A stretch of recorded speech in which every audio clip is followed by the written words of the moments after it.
see the crystal raindrops fall, and the beauty of it all is when the sun comes shining through to make those rainbows in my mind. When I think of you sometime, and I want to spend some time with you, just the two of us. We can make it if we try, just the two of us. Just the two of us. What's going on? I am Darrick McGhee. I am Tikia McGhee. The episode of Just the Two of Us, where we spend time talking about our story, about marriage, giving you words of encouragement and marital nuggets, but also just having fun. Yeah. How are you? I'm good. How are you? I'm doing good, I think. You think? I think I'm doing good. I'm doing good. I'm doing good.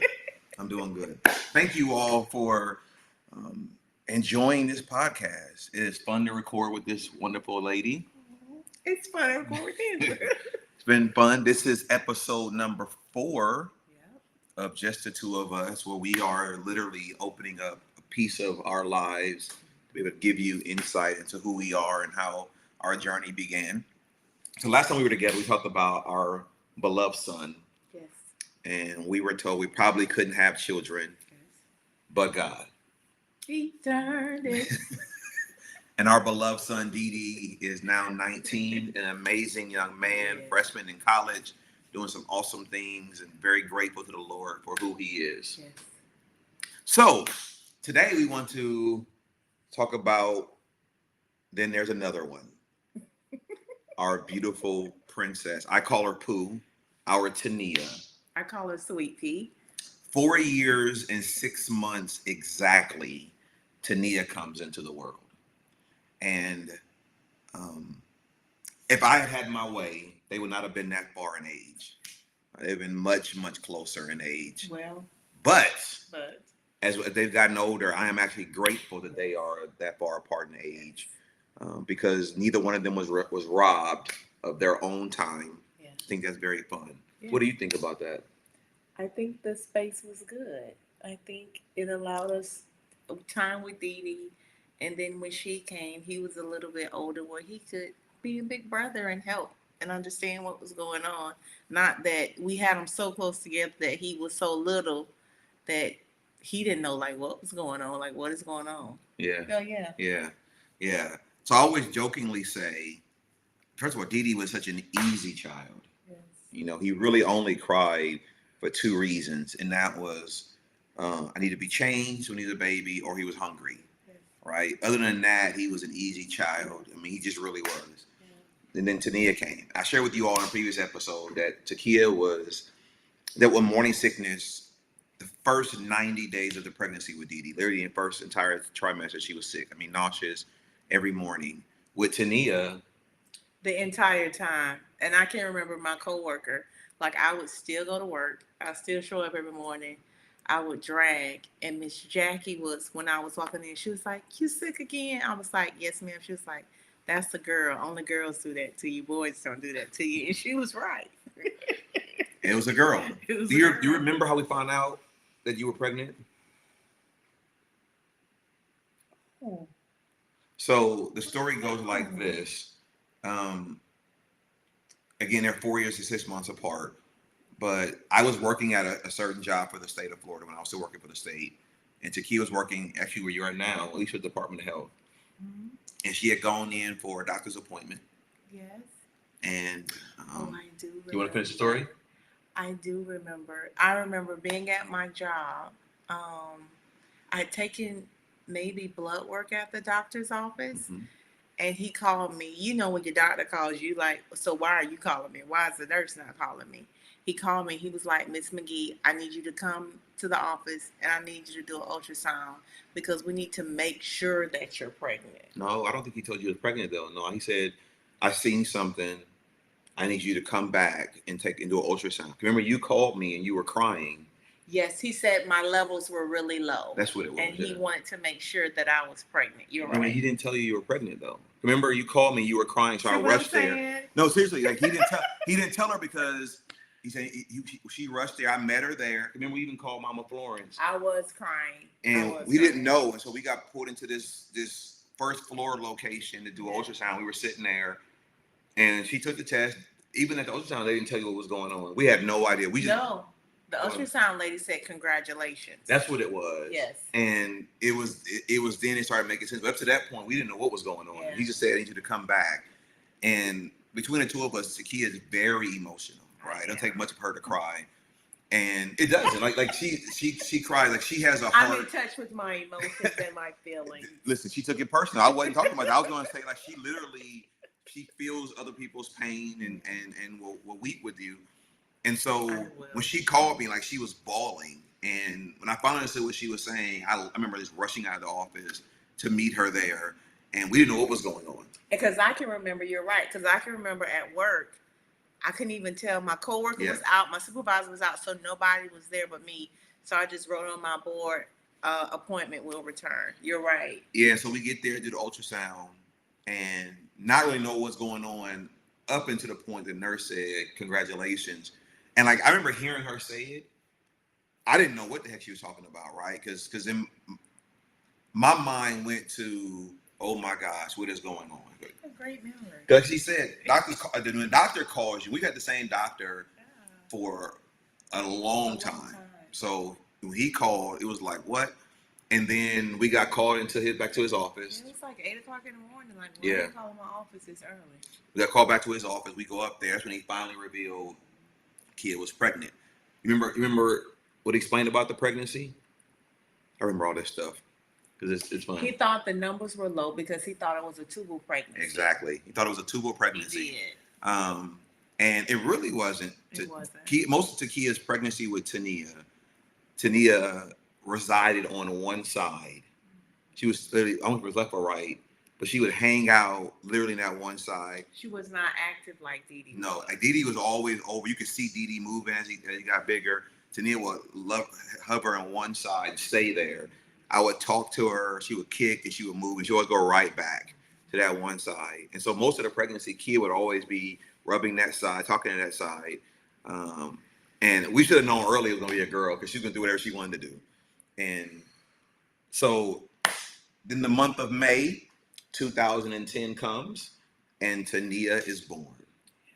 Tania is born. Now, the blessing is, Dee Dee, although they're 4 years, 6 months apart, our nephew Stephen came in between Dee Dee and Tania. So he for at least, 2 years, almost 2 years, he had someone, right? He had a playmate, which was his cousin Stephen. Then Tania came, so that was great. But from day one, I believe she never struggled with the adjustment. Dee Dee didn't. Like, I don't think so either. He probably was ready for somebody else to be in the house. Because there was a picture that someone took in the hospital. Like when my mom brought him up, he was in your arms, but he leaned over to kiss her. Like, it's been a connection since day one. Day one. Like he's an amazing big brother. They have an amazing relationship to date. They have an amazing relationship, and I'm very, very grateful for that. Right, and so we now have 2 children.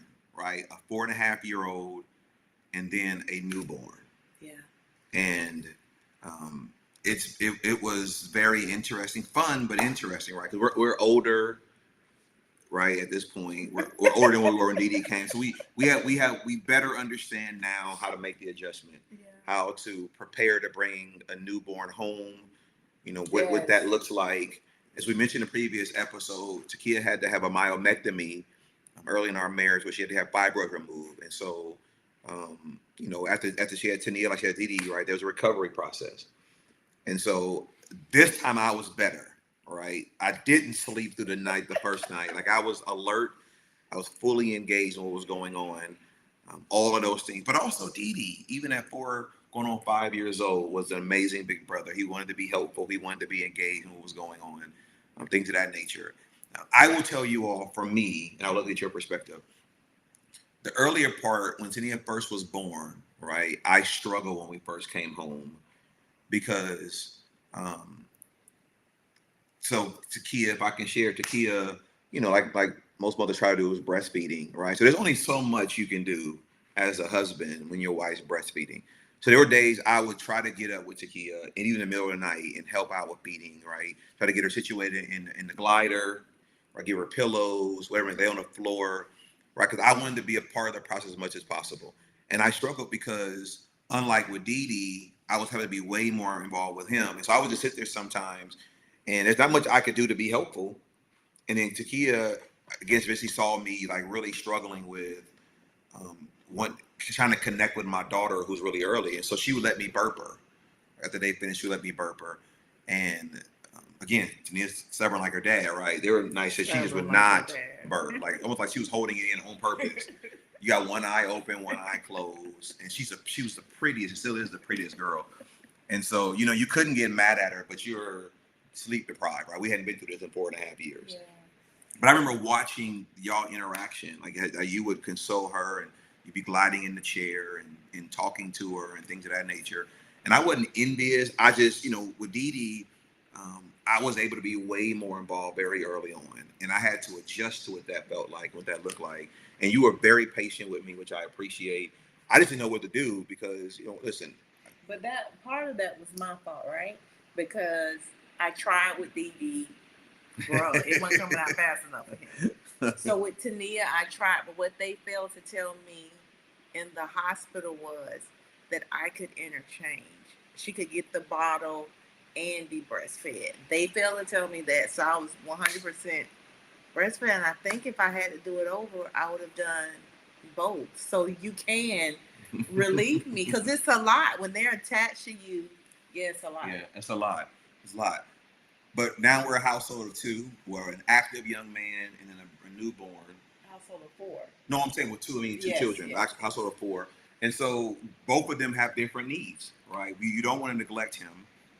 We were not going to neglect him. So we had him involved in, you know, the wee ball and the t-ball, the coach's pitch, things of that nature. And, you know, she just later on was just a pretty little girl, right? But he was always, he being Dee Dee was always just attentive to her and wanted to be around her. We got up in the morning after he got situated. He wanted to go in her room and hang out with her and play with her. And he's always been patient with her, even when she pushes his buttons. Always even patient. To this day, exactly. He's just very patient with her. And that's his mom's personality. Very true. Very true. Right. Right. So I want to ask you, right, you know, I asked you about this with Dee Dee. I think when you're married, you can say we weren't trying to have children, but you really are, right? You're trying to have children, whether you admit it or not, you are. And so, do you remember after getting through the shock of the doctor calling us back in for the ultrasound? Do you remember your first reaction or first reactions when you found out you were pregnant? Here we go again. That's what you thought for real? Yeah, here we go again. For me, it was. For me, I was excited, right? Yeah. I never wanted our son to be an only child. Right. And there was a moment where I felt like he may be the only child, right? Because, you know, again, 4 years, 6 months later, she was born. And I didn't really appreciate then what I do now as far as the need for both of them to have their own time. Yes. Right. And their engagement. Dee Dee was everybody's first, right? He was the first grandchild. He's the first nephew. He was, you know, first, whatever. So everybody overloved on him. Yeah. Then Tania ended up being the first granddaughter on Tikia's side. She was second granddaughter on my side. So my niece, Talea, my brother's oldest daughter, and Tania are 5 months apart exactly, right? So Tania's my mom's second granddaughter, but my mother-in-law's first granddaughter. And so there was a lot of love to give and to be shown. But I was excited. Also, I was excited about having a daughter. I really, really was. I was excited about having a daughter. And my prayer has always been with pregnancies was I never prayed for a gender. I always prayed for just a healthy baby. Yes. That's all I really cared about. We had said in dating and engagement and marriage, 2 and through, right? That was going to be our model. We're going to have 2 children. Unless the second child was a twin, we're going to have 2 children. And I always wanted you to have a sibling. So I was grateful for that. But I was excited about it. I was excited about having a daughter, excited about all of that. My only nervousness was when I realized the magnitude of a father-daughter relationship, right? And my belief always is to men in our church, if you do right by your daughter, she won't go looking for love in all the wrong places. Correct. Right. And so the magnitude of that, but I was excited from the beginning. I really was. So when you think about you having a daughter, now you have a daughter, give them some insight into, some of your 2 a.m., 3 a.m. feedings, just you and her in the room in the dark. Like, were you praying? Were you, I know you sometimes you'd be in there humming and singing like an old Negro spirituals. She'd be in there singing, Color Purple, right? She would be. No, I wasn't singing Negro spirituals. I was singing to her and praying for her. Oh, that's good. I love that. Yeah. Yeah. I'm sorry, praying that you will go further in life than I did. Praying that you won't walk in fear. Praying that you'll love and like who you see in the mirror. Praying that you don't have to be this girl to fit in with other girls. So yeah. Yeah. When I started having my moments with her, like during the burpings, and then I would be intentional about making Tikia leave the room so she can get back in bed, right? Because it was, of course, it's a process. And we were older. Right? And listen, we weren't like 40. Let's be clear, right? But I was 28 when Dee Dee was born, so I was 32 when Tikia was born, right? And I've been 33 at the upcoming birthdays, right? So you are a little older. And then I mature. was 30, and then the nervousness with being 30 and being pregnant at that time when she was born, like you have to be tested for Down syndrome and all of these other things. Whereas it used to be 40, it got pushed up to 30, and I was nervous. Yeah. So my alone time with her, I remember one time I prayed. My sincere prayer was, Lord, don't let me mess this up. Right, because I really wanted, I want to be that attentive, that active, that engaging father, right? And because I wasn't really told or taught how to parent, right? I some things are taught, some things are caught, right? Oh, that's good. All right, sir. This one right here, dude. So I learned how to be a better father, unfortunately, by not doing good things as a father with Dee Dee, right? Being a very harsh disciplinarian early on.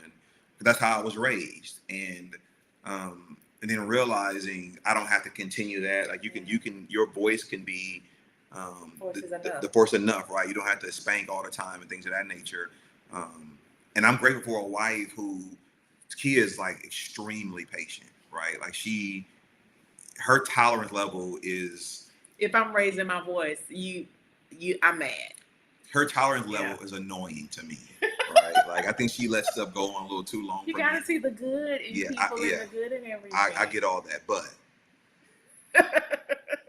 where I was raised, right? It's just things that you just okay. Anyway, so I remember praying that one time. Let me mess this up, and I didn't know the weight of that prayer. I just knew that I needed to see her and handle her a whole lot differently.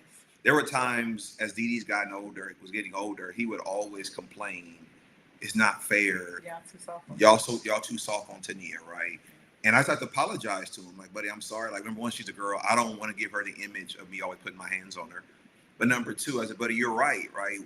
I didn't know until probably he was 7 or 8 or whatever, that you don't have to raise your son and or daughter, in the manner by which maybe you right now. Listen, I was a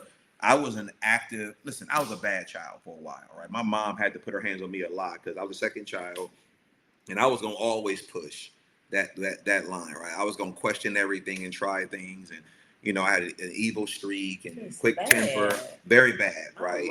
So God be praised for Constance Faulkner. For deliverance. For Constance Faulkner as well, right? Amen. For maturity, for growth, for all of that, right? So Tania literally looks like her mother, but she has her father's personality.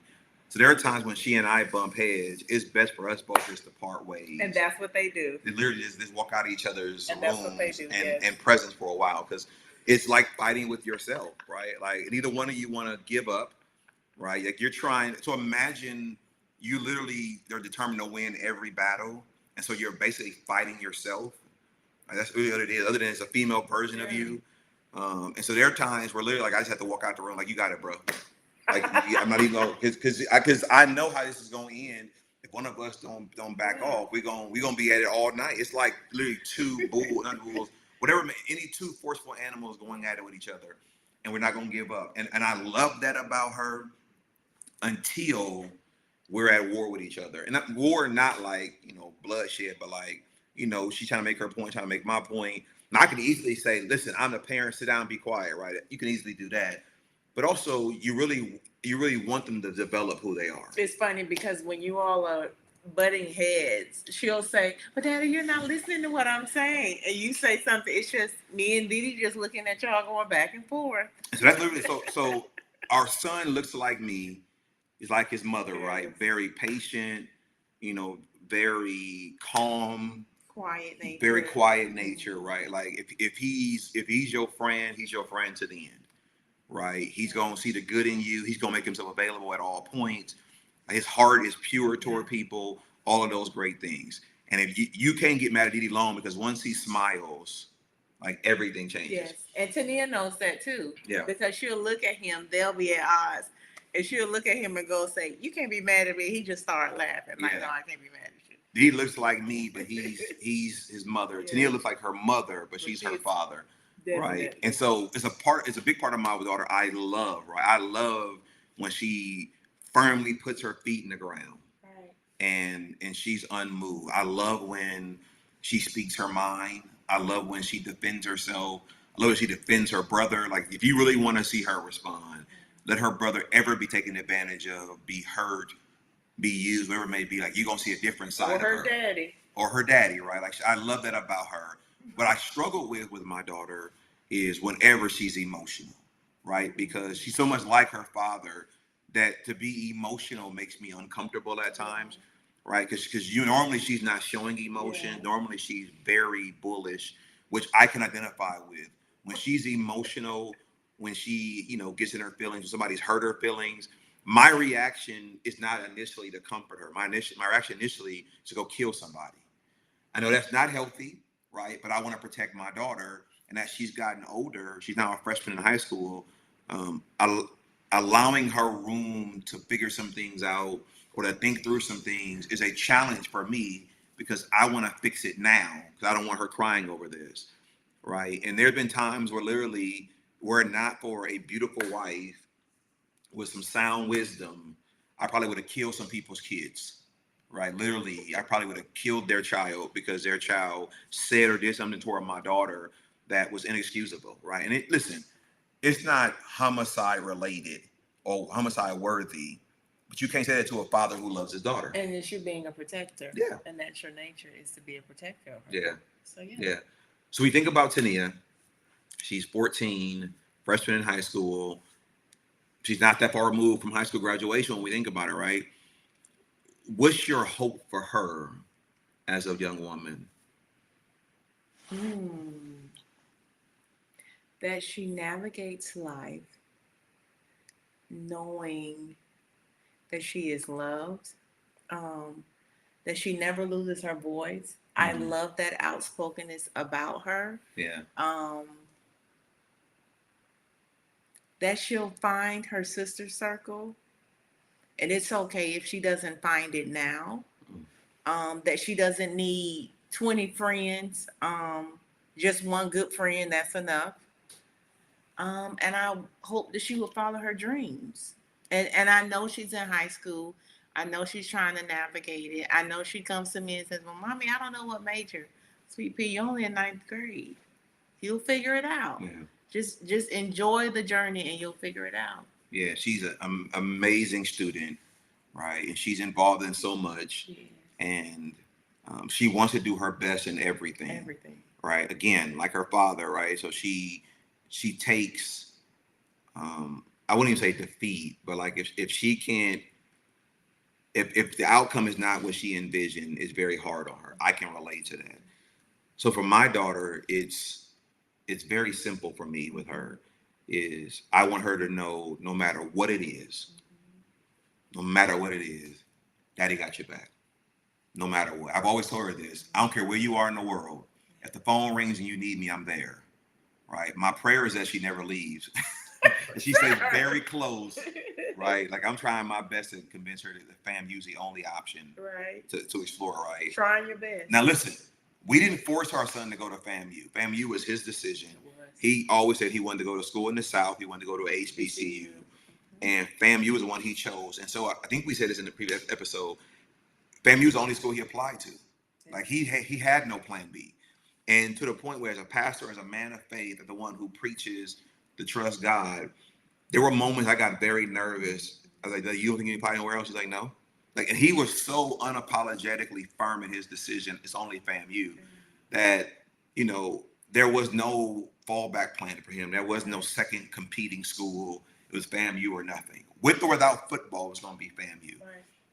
Tania has threatened. I use the word threatened. California. California. She had mentioned Jamaica. Like when she was in high school, she was going to move to Jamaica full time. Like all these places that are too far for her daddy to get there, right? But I will get there, and I want her to know that. And so I say that to say I want her to try whatever her heart's desire, right? Whether it's fashion, whether it's teaching, whether it's journalism, whatever it may be, because we gonna cheer her on, we gonna respond, but she won't be able to go too far that I won't respond whenever she calls. I don't care if she calls and says, "Dad, I need help, hanging a clothes rack." That's enough for me to respond to, and I enjoy that. My goal as we raise our daughter, my goal is very simple. My goal is to spoil her so that so whenever her husband does arrive, he's going to come correct because she's experienced and enjoyed and been blessed with everything. So she will not settle for some mediocre approach, right? You're not going to my daughter and she's going to respond to that. Right. She's raised at a standard. I gave her the speech before, right? There's a standard. There's a standard. And we're never going to go below that standard for anyone at any time. You are fearfully and wonderfully made, so we're not going to accept that beneath that standard because somebody else can't handle you operating at a certain level. Now, she's not cocky, she's not arrogant, she's a very loyal friend, but you're not going to change who you are to appease or make somebody feel good about themselves. Right. There's a standard. And so no matter what it is, daddy's going to always be there. Right. And that matters to me, right? So let's fast forward 4 years. Tania's graduating high school. 4 years. 2028, right? She's graduating high school. Agreed. What is two-part question. What do you hope from this day to 4 years from now she would have learned about herself, and what do you hope you would have taught her? I would hope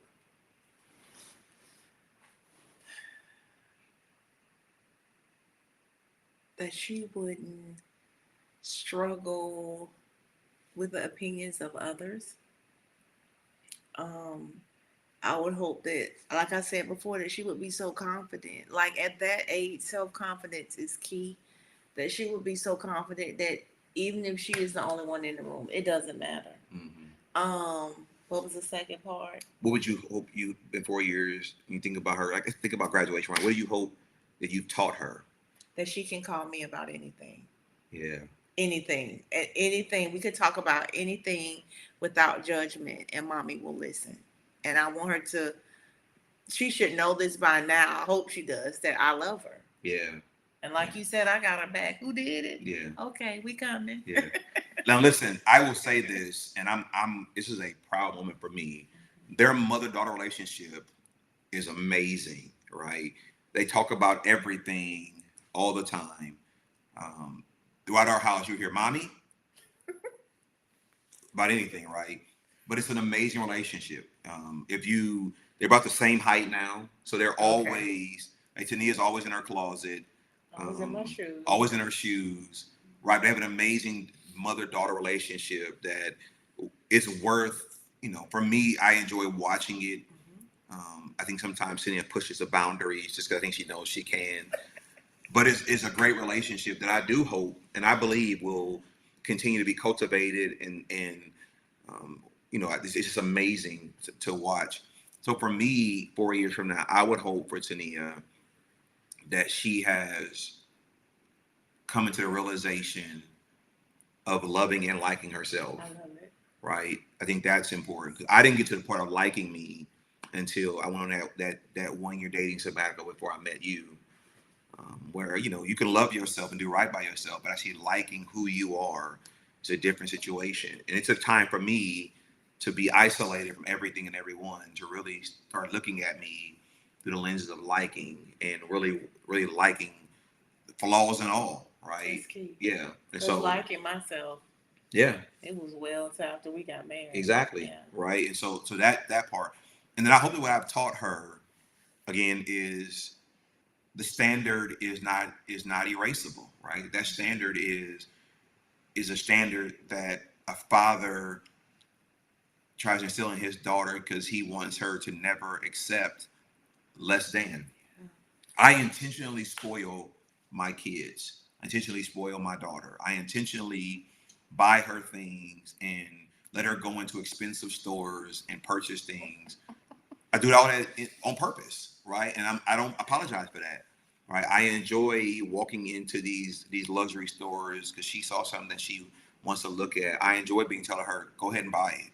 I enjoyed the reaction. Valentine's Day just passed, right? I enjoyed her reaction when she got her gifts. Right. I enjoyed that. It was my wife's idea for us to, give our kids Valentine's gifts. So I give Tania gifts, she gives Dee gifts, right? And we don't like talk about it the whole year, right? They just wake up. She woke up on Valentine's Day, Friday morning, and I escorted her to the kitchen, and it was waiting on her, and her reaction was priceless. I wish I would have recorded it, but I want all of that, right? So that she knows, so that her father has set a standard, and so that's what I want her to know, that the standard is not erasable. That this is who I am. I am God's daughter, and as a result, you know, come correct or don't come at all. And one thing recently that I love about Tania is her hunger and her fervor for reading her word. Yeah. Like, and her devotional time. Like, at 14, I was not doing Come that. on now. At 14, I was not doing that. Yeah. It's amazing to watch. Yeah. She has a discipline. Again, I can identify with it, right? She gets up at a certain time in the morning and she wants uninterrupted time with the Lord, reading her Bible. She gets up at 5:30. She said, "I need 30 minutes." Yeah, her devotional time, and then I always prematurely go in her room just when she's either starting or in the middle of her prayer. She closes out her devotional time, and I'm always having to apologize, but I am grateful for that as well. And really, it's really not am. forced. Not forced. It's her heart's passion, her heart's desire, in that regard. So when we were getting married, right? So talking about marriage, we were getting married. Did you ever, when you thought about having kids, we talked about having children, did you ever think about gender? I didn't. You didn't? I just thought about health. Correct. But you never thought about if I have a daughter or if I have a son? You never did? Um, for me, I was having a son scared me more than having a daughter. Really? It really did. Having a son scared me. Because how do I say it? Where I'm not trying to be critical of my upbringing or my family. That's definitely not my intent. But I had seen so many versions of manhood, right? Some good, some bad, to where I didn't know which version I really was, right? I knew what version I desired to be. I know which version I was, and so it's probably weird to say I wanted a daughter. Listen, I was excited as we got to that initial revealing of the gender of Edie. I've always been excited about having a son. To this date, that's my dude. I call him Buddy. It's my buddy. I love him dearly. But I was more nervous about having a son because, he's the next generation, and Yeah. in good or bad, he's going to desire to some extent to emulate his father. Right. And so I felt more pressure with a son than I felt for a daughter.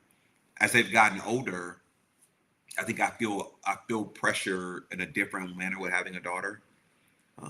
My concern for my son is he's a black male in America, right? Indeed, he's a black educated male in America who's also very muscular. And for some people, that by itself is scary. And some people will prejudge you based on your physique and never give you a chance. And so those are my concerns with him now. I don't worry about how he will handle moments. I don't worry about how he'll adjust to things because I think I have a lot of confidence in him. But with Tania, as she gets older, and I think about, you know, having to release her to somebody else's hands at that appropriate time, I concern myself with that because I'm just being very frank here. If a man hurts my daughter, it's going to be a problem. And I mean everything I'm saying, right? Like I'm the pastor of Bible based church, but I'm Tania's daddy, and so come correct or don't come at all is my motto, sincerely. So you never thought about son or daughter? No, I just wanted a healthy baby. Well, when we did, this is gonna be funny. When we first found out what was happening, girl, I was like, Lord, just let her have hair. Oh yeah, we talk about that.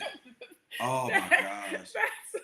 That was my whole prayer, Lord, just let her have hair. So y'all need to know, like, Tania was and still is the prettiest girl, right? But she was the prettiest little girl and had just that amount of hair. Like she had enough at times for barrettes. Yeah. Enough at times for herself. But most of the time it was just Kia putting some level of grease in her hair and just brushing it. With a headband. With a headband on. Then listen, she rock headbands. The kids were always dressed nice. The amount of money we spent on these kids as little kids, knowing they're gonna outgrow it in a matter of 2 months. But it didn't matter. So cute. Kia literally kept Carter's, Oshkosh Pagage, and Children's Place and business by herself. Yeah. Like literally, she would go in there and spend a lot of money. And Dee would outgrow. By the time he wore something, he had already outgrown it. Like we still had tags on stuff. We were big contributors to one week boutique, right, making money off giving kid clothes back.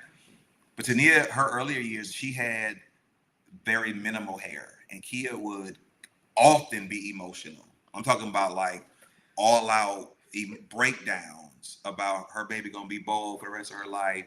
And I just she laughing like I was like, man, it ain't that big of a deal. You don't understand the struggle. Like I had hair growing up, but I never had like hair hanging down my back and all the other stuff. And girls are mean, right?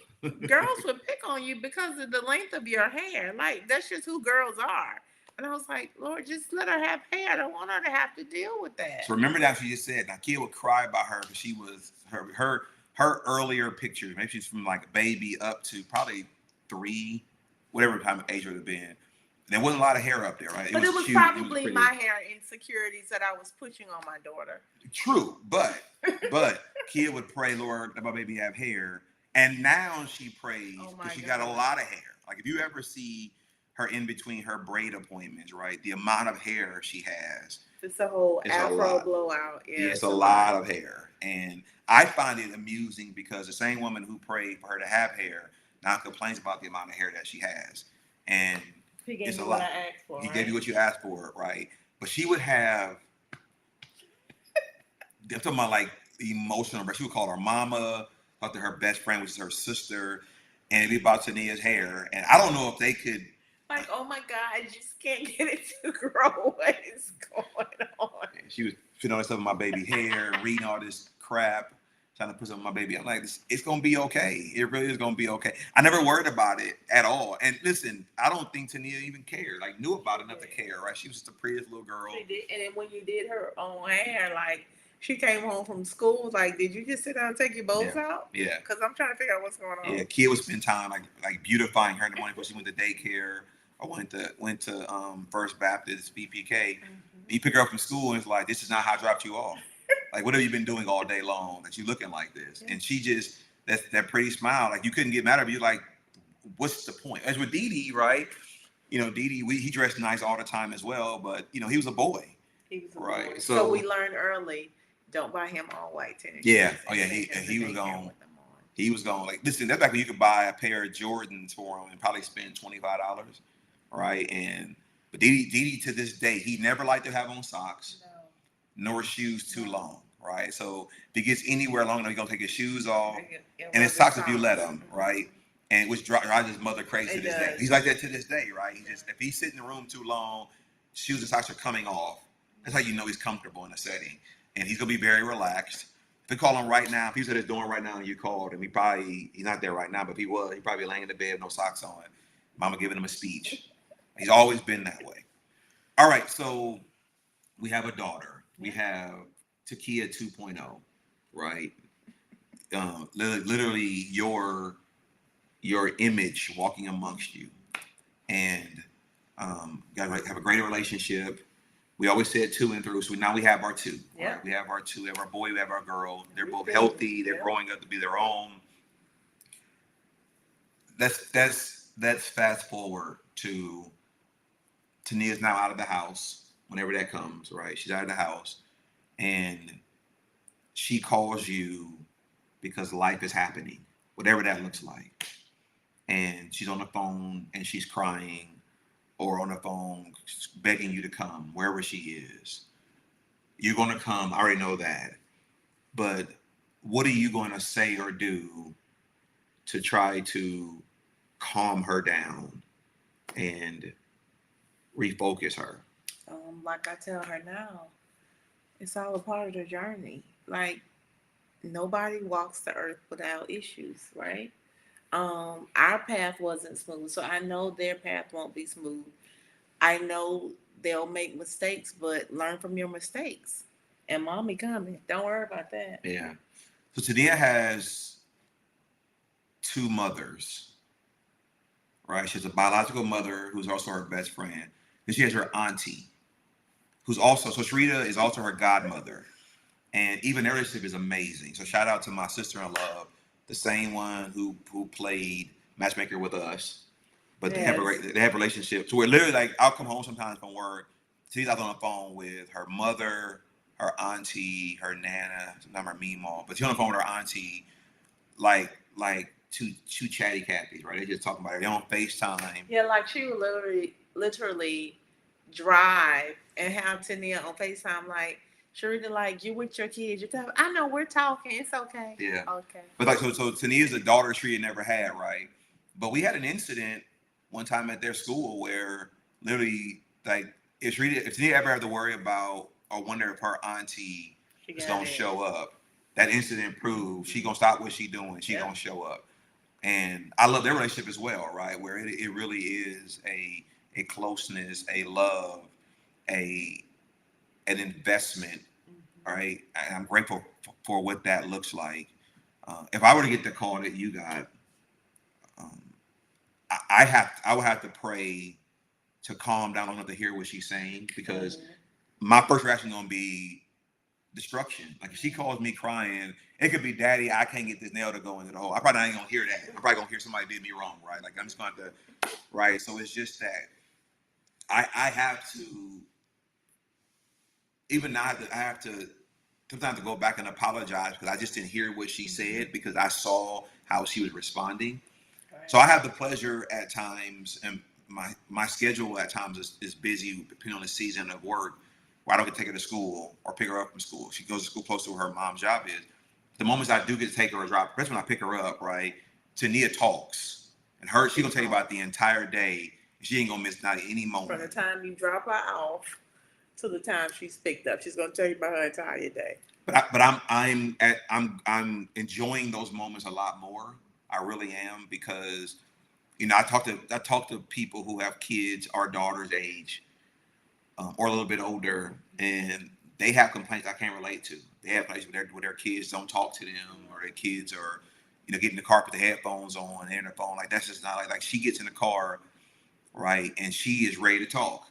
She is ready to talk. When she gets home, she's still ready to talk. I'm appreciative because we are so blessed to have two amazing children who just enjoy being around their mom and dad. We probably corny as heck to them. Oh, I get that all the time. You more than me. Oh. Right? Like Tikia tells these jokes, and I mean, like, I just leave the room. Like, I try, bro. I try to defend you, man. But come on. But they enjoy hanging out with us. That's all okay, that's what you tell yourself to go to sleep at night. Yeah, they're just haters. It's okay. Haters gonna hate. So. Okay, whatever you say. Okay. They not like us, so that's fine. They not like me. That's fine.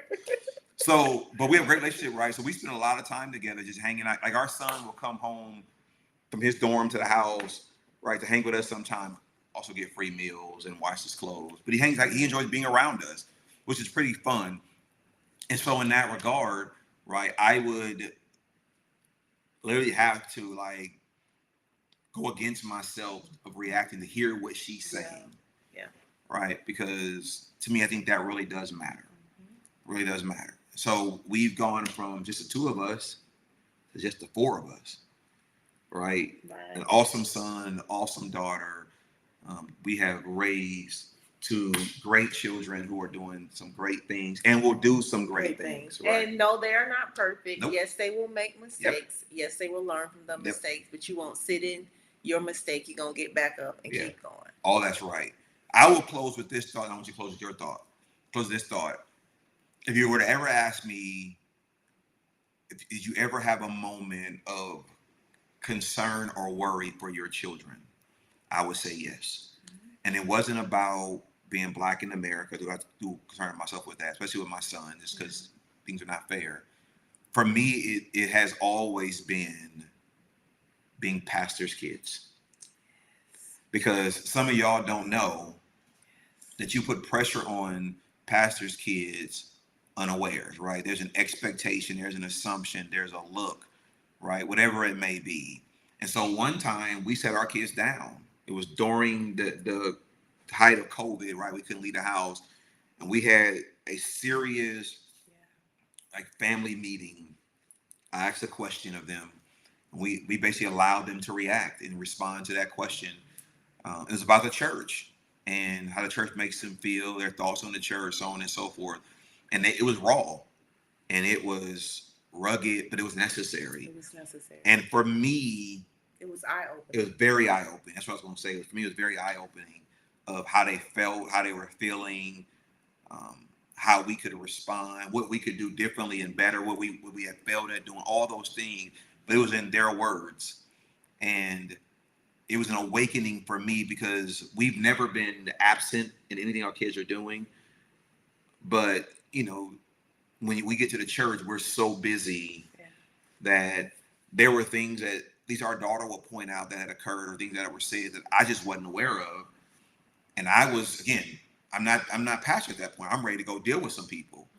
Yeah. And, you know, she's like, no, Daddy, I figured it out. I worked it out, whatever it may be. But because I don't want my kids to ever leave home to go off to school and into their lives and resent the church and walk away from God. Or resent home, right? And so we try our very, very best, right, to not force upon them. My belief is your kids should do at least one thing in church. They don't have to do everything at the church, right? Tania didn't have a say, so I went to Didi about this church plan God bless us to do. But I've always worried myself about that because I've seen, and I talked to a lot of pastors' kids and the impact that it's had on them, right? For example, on Sundays, Tikia sits by me on Sundays. And that was never scripted. It happened one Sunday. I loved it. I made an ask of her. But Tania sits by her mother by choice, not by force. Mm-hmm. Right? Didi works in our media ministry, so he sits up in the sound booth.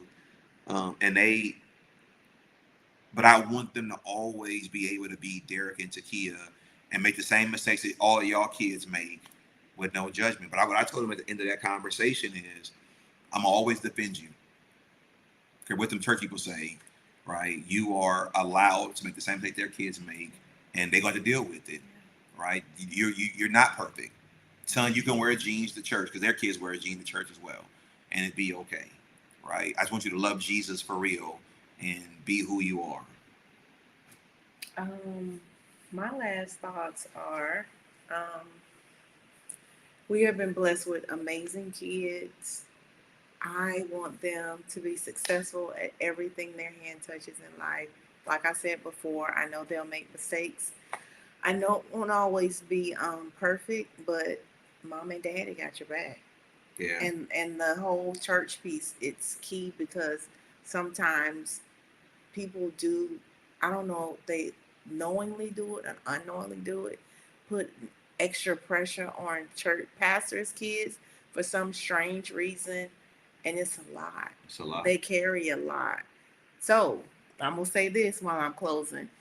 If I have any pastors or pastors' wives watching, talk to your kids. Talk to your kids. Yeah, that's good right there. Talk to your kids. Talk to your kids.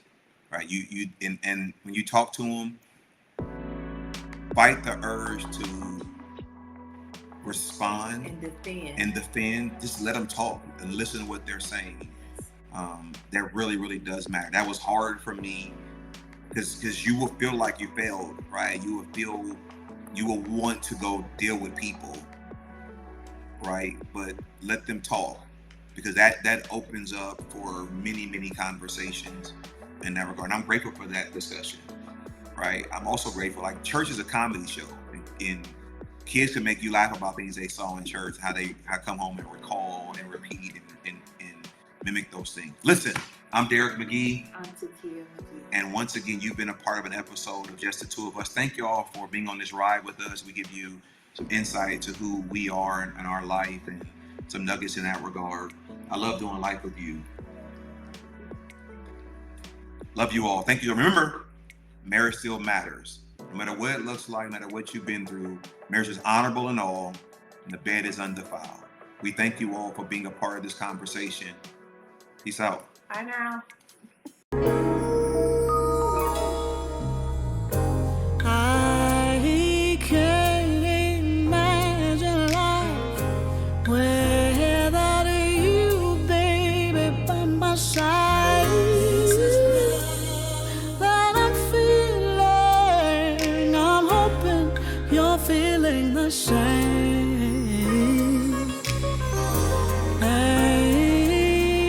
Things tend to slip my mind, like how you looked at one and blind me, baby. According to the way that we feel. Have I